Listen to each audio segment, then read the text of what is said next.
Good morning students. Today we will study about quadrilaters. Quadrilaters क्या होते हैं?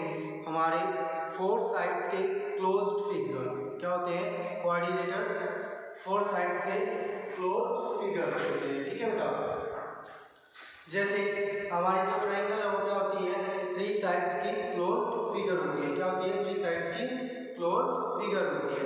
ठीक है, वैसे ही हमारे जो है क्वाड्रिलेटर क्या होती है? फोर साइड्स के क्लोज्ड फिगर होती है। तो डेफिनेशन क्या होगी quadrilateral?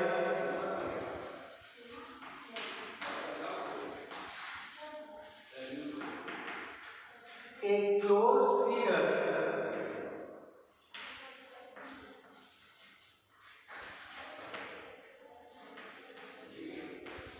by four line segment।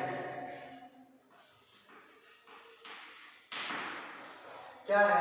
Close figure है जो किससे बनाया गया है? फोर लाइन सेगमेंट से बनाया गया है। ठीक है बेटा, जैसे हमारे पास ये वन साइड, ये टू साइड, ये थ्री साइड, ये फोर साइड, या फिर ये वन लाइन सेगमेंट, ये टू लाइन सेगमेंट, ये थ्री लाइन सेगमेंट, ये फोर लाइन सेगमेंट। तो ये क्या हो गया हमारा? एक क्वाड्रिलेटर हो गया। ये क्या हो गया हमारा? एक क्वाड्रिलेटर हो गया। ठीक है बेटा, क्वाड्रिलेटर। अब क्वाड्रिलेटर के जो पार्ट्स हैं वो क्या बोलते हैं? जैसे ये क्या है? ए, बी, सी और डी। ये क्या होंगे? हमारे वर्टेक्स होंगे। ये क्या होंगे? Vertex. Vertex A, vertex B, vertex C, vertex D. ठीक है बेटा, फिर ए बी जो है वो लाइन सेगमेंट है, बी सी भी क्या है? लाइन सेगमेंट है, और सी डी भी क्या है? हमारी लाइन सेगमेंट है, और ए डी भी क्या हमारी लाइन सेगमेंट है। इनको क्या बोलेंगे हम? साइड्स। क्या बोलेंगे हम इनको? Sides. Sides of quadrilateral. Side A B side, B C side, C D side और डी ए या ए डी साइड। ठीक है बेटा, तो इसमें कितनी साइड्स हैं? फोर साइड्स हैं। कितनी साइड्स हैं इसमें? फोर साइड्स हैं। और एंगल भी कितने होंगे बेटा? One angle, two angle, three angle, four angle. Angle भी कितने होंगे हमारे पास? फोर ही एंगल होंगे। कितने होंगे हमारे पास? फोर एंगल होंगे। अब क्या आता है? Opposite side. क्या आएगा? Opposite side. अपोजिट साइड जैसे ए बी के अपोजिट क्या है? C D. ए बी के अपोजिट क्या है? C D. या फिर हम इसको क्या कह सकते हैं कि जिसमें कोई भी कॉमन वर्टेक्स ना हो, जिसमें कोई भी कॉमन वर्टेक्स ना हो, तो वो क्या कहलाएगी? हमारी अपोजिट साइड। जैसे ए बी के अपोजिट क्या होगी? सी डी होगी, और ए डी के अपोजिट क्या होगी बेटा? बी सी होगी। ए डी के अपोजिट क्या होगी? B C. तो ये क्या हमारी अपोजिट साइड्स। ये क्या हमारी अपोजिट साइड्स। फिर आती है हमारी एडजेसेंट साइड।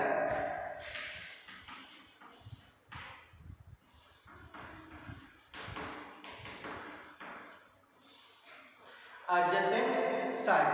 एडजेसेंट साइड क्या होगी? जिसमें हमारा क्या हो? एक कॉमन वर्टेक्स हो। जिसमें क्या हो? हमारा एक कॉमन वर्टेक्स हो। जैसे ये ए है, क्या है? कॉमन वर्टेक्स है।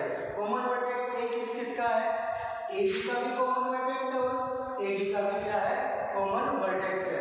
तो एडजेसेंट साइड क्या होंगी? ए डी और ए बी। ए डी और ए बी।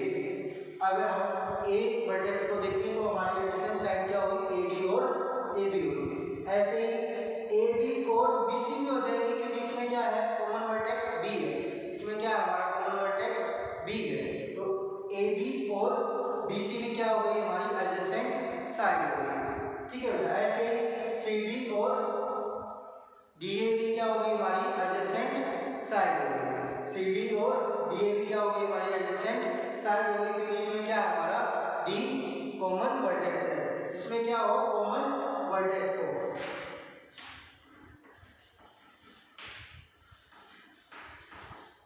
जिसमें क्या हो? हमारा कॉमन वर्टेक्स हो। ठीक है बेटा, अब अपोजिट एंगल्स क्या आते हैं? हमारे अपोजिट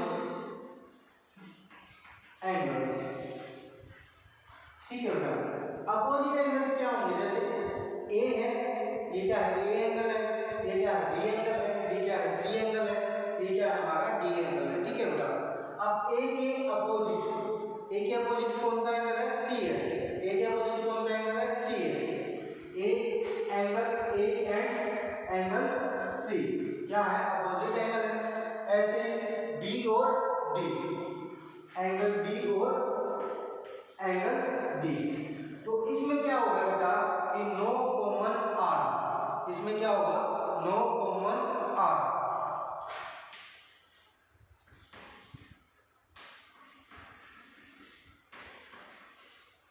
क्या होगा हमारा नो कॉमन आर्म होगा, ठीक है, जिसमें कोई भी आर्म कॉमन ना हो वो क्या कहलाएंगे, अपोजिट एंगल्स कहलाएंगे। कैसे नहीं है, जैसे ए में कौन कौन सी आर्म यूज हो रही है, एडी यूज हो रही है और एबी यूज हो रही है, ठीक है बेटा। ऐसे ही सी में क्या यूज हो रही है, बीसी यूज हो रही है और सीडी यूज हो रही है। तो इन दोनों चारों आर्म्स में कोई भी कॉमन नहीं है, ठीक है बेटा। अगर देखिए बेटा एंगल ए और बी ले, एंगल ए और बी ले, तो एंगल ए में हमारे पास क्या यूज हुई, एडी यूज हुई और एबी यूज हुई, और एंगल बी में क्या यूज हुई, एबी और बीसी, एबी और बीसी। अब देखेंगे कि एबी क्या है, कॉमन है, एबी क्या है, कॉमन है, इट मींस ये क्या आ गई, कॉमन आर्म आ गई। लेकिन जो हमारे अपोजिट एंगल हो क्या होंगे, जिसमें कोई भी कॉमन आर्म ना हो। जैसे यहाँ पे अपोजिट साइड्स में क्या हुआ था कि कोई भी कॉमन वर्टेक्स नहीं होना चाहिए, कोई भी कॉमन वर्टेक्स नहीं होना चाहिए। यहाँ पे क्या होगा, कोई भी कॉमन आर्म नहीं होनी चाहिए, ठीक है बेटा। तो क्या होंगे, अपोजिट एंगल्स होंगे। फिर हमारे पास क्या आता है, एडजेसेंट एंगल।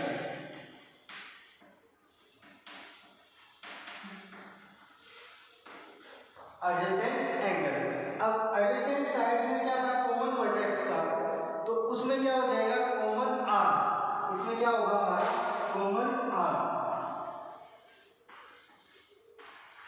अगर कॉमन आर्म होगी तो क्या होंगे, एडजेसेंट एंगल होंगे, अदरवाइज एडजेसेंट एंगल नहीं होंगे, ठीक है बेटा। जैसे यहाँ पे एडी एंगल ए और बी लिए थे हमने, क्या लिए थे, एंगल ए और बी लिए थे। एंगल ए में कौन कौन सी आर्म यूज हो रही थी, एडी और एबी, एडी और एबी। एंगल बी में क्या यूज हो रही थी, एबी और बीसी। अब इसमें हमने देखा कि कॉमन जो एबी है वो आर्म क्या है, कॉमन है, ये आर्म क्या है, कॉमन है। अगर आर्म कॉमन है तो क्या होंगे हमारे पास, एडजेसेंट एंगल होंगे। तो ए और बी क्या हो जाएगा हमारा, एडजेसेंट एंगल हो जाएगा। एंगल ए और बी क्या हो जाएगा हमारा, एडजेसेंट एंगल हो जाएगा, ठीक है। अब अगर देखें बी और सी, बी एंगल बी और एंगल सी, क्या ये एडजेसेंट एंगल होंगे, होंगे, क्योंकि बीसी जो है वो क्या है, दोनों ही एंगल में कॉमन आर्म है, वो दोनों ही एंगल्स में क्या है, कॉमन आर्म है, angle B and angle C, ठीक है बेटा। या तो एडजेसेंट बोलो या कॉन्जुगेटिव एंगल्स बोलो, या क्या बोलो, कॉन्जुगेटिव एंगल्स। तो एडजेसेंट एंगल को ये क्या बोलते हैं, कॉन्जुगेटिव एंगल्स भी बोलते हैं, ठीक है बेटा। सो तो अभी हमने देखा कि हमारे जो कोऑर्डिनेट है उसमें क्या क्या होती हैं, साइड्स होती हैं और एंगल्स होते हैं। साइड कैसी होती है हमारे पास, अपोजिट साइड होती है, एडजेसेंट साइड होती है। ऐसे ही एंगल्स में भी क्या होती है हमारे पास, अपोजिट एंगल होते हैं और एडजेसेंट एंगल होते हैं, ठीक है बेटा। अब जो एंगल सम प्रॉपर्टी है वो क्या होगी, जैसे हमारे पास कोई कोऑर्डिनेटर है क्या, ए बी सी डी, ठीक है बेटा। ये क्या है हमारे पास, एक कॉमन एक कोऑर्डिनेटर है, ठीक है। हमें फाइंड आउट करना है कि इसके सभी एंगल्स का एडिशन किसके इक्वल होगा।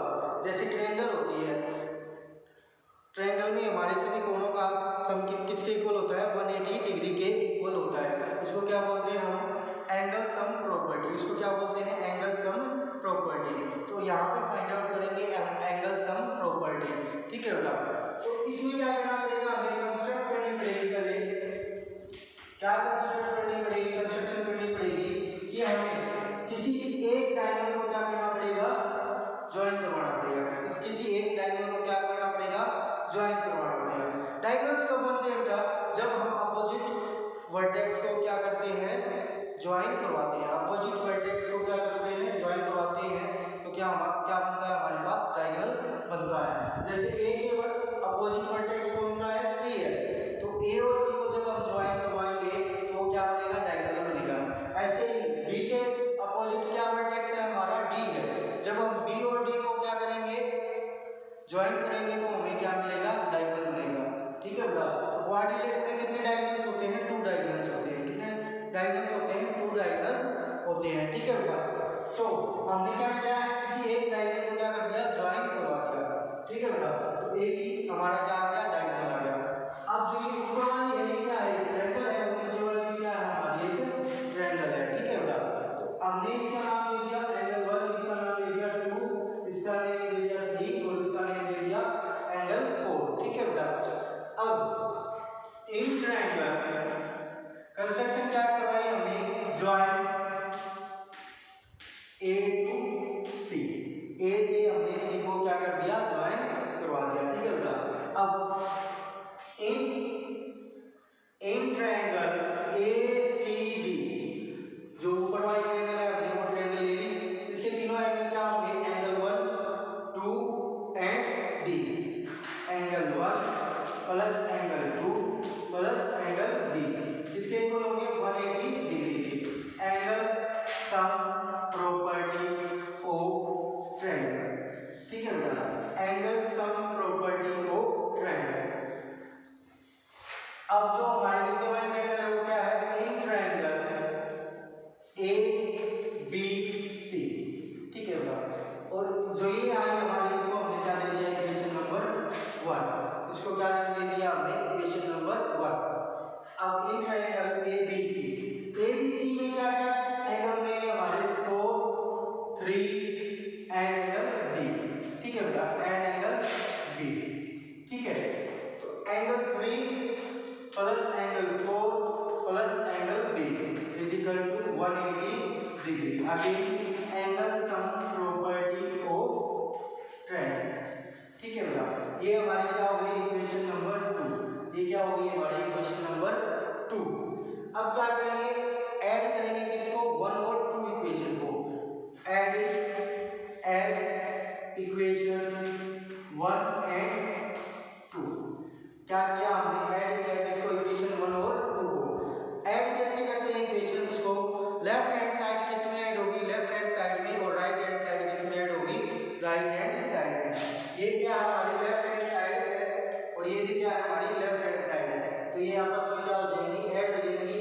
Angle 1 plus angle 2 plus angle D plus angle 3 plus angle 4 plus angle B is equal to, अब राइट हैंड साइड किसमें ऐड होगी, राइट हैंड साइड में 180 प्लस 180 डिग्री। ठीक है बेटा। सो एंगल 1 प्लस 2, अब देखेंगे कि एंगल A किससे मिल रहा है, 1 और 4 से। तो A 1 प्लस 4 से हमें क्या मिला, एंगल A। ठीक है बेटा। ऐसे ही 2 और 3 से हमें क्या मिला, 2 और 3 से हमें क्या मिला, angle C। So angle 2 plus 3 क्या हो जाएगा, एंगल C। और हमारे पास क्या था, एंगल B और क्या है, angle D is equal to 180 degree plus 180 degree 360 degree. How much, 360 degree. This is the sign of degree. ये किसका साइन है, डिग्री का। ठीक है बेटा। अब ये क्या आ गया, हमारे चारों एंगल्स आ गए किसके, क्वाड्रिलेटरल का। क्वाड्रिलेटरल के चारों एंगल्स का सम किसके इक्वल आ गया, 360 डिग्री के। किसके इक्वल आ गया, 360 डिग्री के। तो angle sum property of quadrilateral क्या कहलाएगी, sum of all angle is equal to 360। ठीक है बेटा। अब इसी पे बेस है हमारी एक्सरसाइज 16.1। तो अब स्टार्ट करेंगे हम exercise 16.1।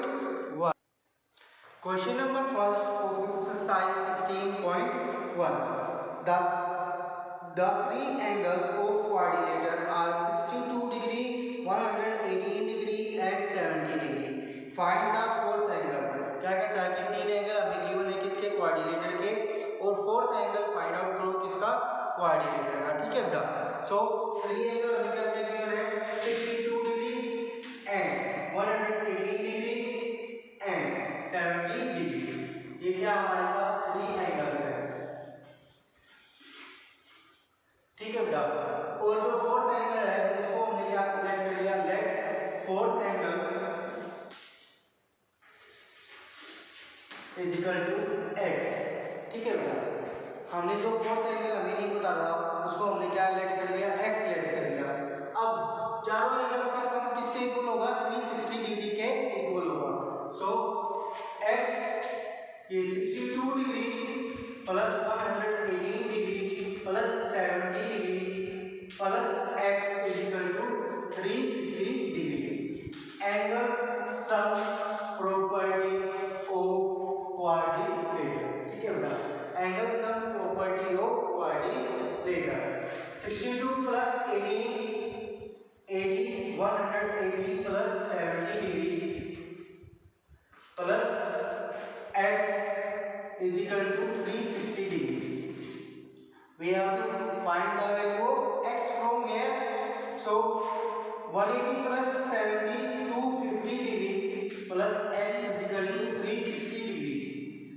So we will take 250 from here to there. हम 250 को यहाँ से कहाँ लेके जाएंगे, दूसरी तरफ लेके जाएंगे. So x is equal to 360 degree minus 250 degree. ये इसका था प्लस का, उधर जाएगा तो इसका हो जाएगा माइनस का. So x is equal to 360 minus 250 110 degree. तो value of x is 110 degree. So our fourth angle of quadrilateral is 110 degree. Now question number 2, the sum of two angle of a quadrilateral is 136 degree. क्या कहता है, दो angle का सम, इसके दो angle का सम, quadrilateral के दो एंगल का सम किसके इक्वल है, 136 डिग्री के इक्वल है. The other two angles are equal, जो बाकी के दो बचे हुए एंगल्स हैं वो क्या है, इक्वल है. Find the equal angles. तो इक्वल जो एंगल है उन इक्वल एंगल्स को हमें क्या करना है, फाइंड आउट करना है.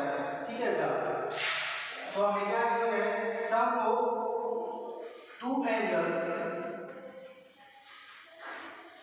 of quadrilateral is equal to 136 degree. ठीक है बेटा, let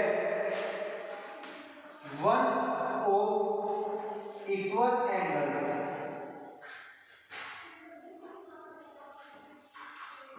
is equal to x. क्या किया हमने, जो दो इक्वल एंगल्स थे उनमें से एक को क्या मान लिया हमने, x मान लिया. अगर एक x है तो दूसरा भी क्या होगा, x ही होगा, क्योंकि दोनों क्या है, equal.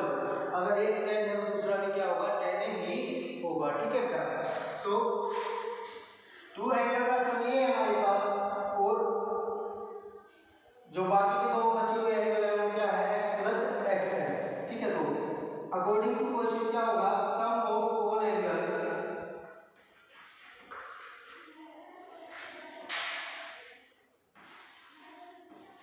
of quadrilateral is equal to 360 degree. ठीक है बेटा, sum of two angles 136 degree plus बाकी के जो दो बचे हुए एंगल्स हैं वो क्या है, x, और दूसरा एंगल क्या है, x है. ठीक है बेटा, तो इसके इक्वल हो जाएगा 360 डिग्री के. सो x प्लस x 2x और 136 को कहाँ लेके जाएंगे, दूसरी तरफ. सो 360 माइनस 136 डिग्री. ठीक है बेटा, माइनस करेंगे, 10 में से 6 गए 4, 5 में से 3 गए 2 एंड 3 में से हो गया 2x. But we have to find the value of x. हमें किसकी वैल्यू फाइंड आउट करनी है, x की. So x is equal to 224 degree upon 2. 2 से क्या करेंगे, डिवाइड करेंगे, 2 1 जा 2, 2 1 जा 2 एंड 2 2 जा 4, 112 डिग्री. तो जो इक्वल एंगल्स थे वो हमारे क्या आए, 112 डिग्री, 112 डिग्री. ठीक है बेटा, that is your answer. Now question number 3. Question number 3, the angles of quadrilateral are in ratio of 1:1:1:3. Find all angles. Is it possible to have such angles y और y not? क्या ये possible है कि इस type के angle होंगे किसी quadrilateral में? अगर होंगे तो क्यों होंगे, अगर नहीं होंगे तो क्यों होंगे, क्यों नहीं होंगे. ठीक है बेटा, तो ये भी हमें बताना है. तो ठीक है बेटा, हमें रेशियो गिवन है किसका, रेशियो ऑफ एंगल 1:1:3. ठीक है बेटा, सो हमें रेशियो गिवन है, तो रेशियो से अगर साथ लेंगे, ठीक है बेटा। So let angles is equal to 1 के साथ क्या लगा देंगे, एक वेरिएबल x ले लेंगे, ठीक है बेटा। x ले या कोई भी अदर लेटर ले सकते हैं इंग्लिश का, ठीक है बेटा।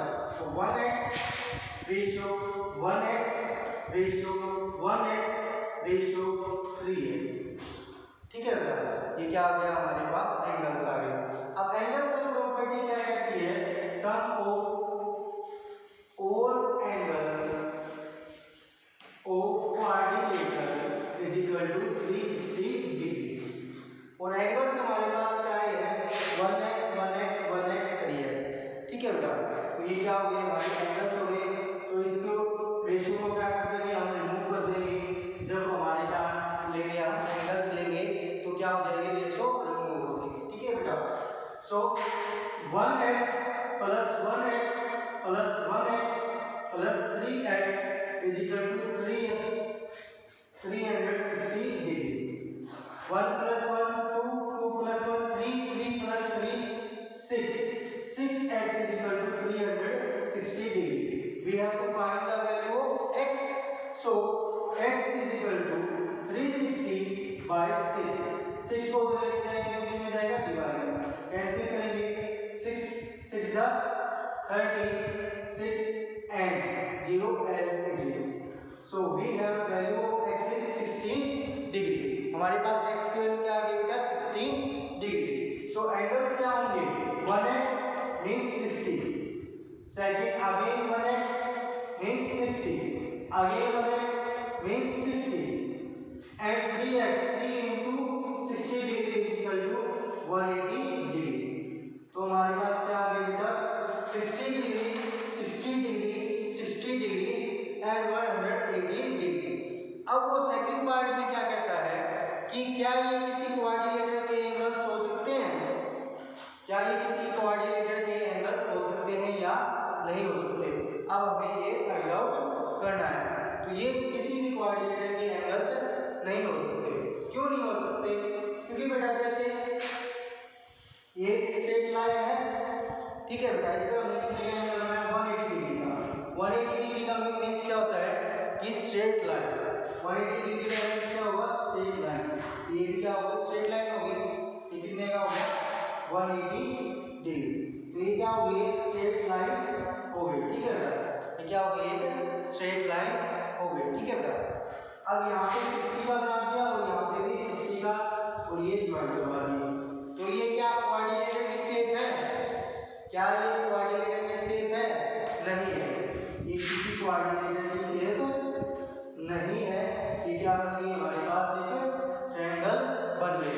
तो it is not possible that one any angle of quadrilateral is 180। ये पॉसिबल नहीं है कि क्वाड्रिलेटर के किसी एंगल, कोई भी एंगल किसके इक्वल आ जाए, 180 डिग्री के इक्वल आ जाए, ठीक है बेटा। अगर 180 डिग्री के इक्वल आ जाएगा तो क्या बन जाएगी, एक ट्रायंगल बन जाएगी, वो क्वाड्रिलेटर नहीं रहेगा। इसलिए there is not possible that one any angle of quadrilateral equal to 180 degree. That's why it is not a quadrilateral, ठीक है बेटा। तो ये आपको रीजन राइट डाउन करना है। Okay, thank you. Remaining question we will do in next video. Okay, thank you.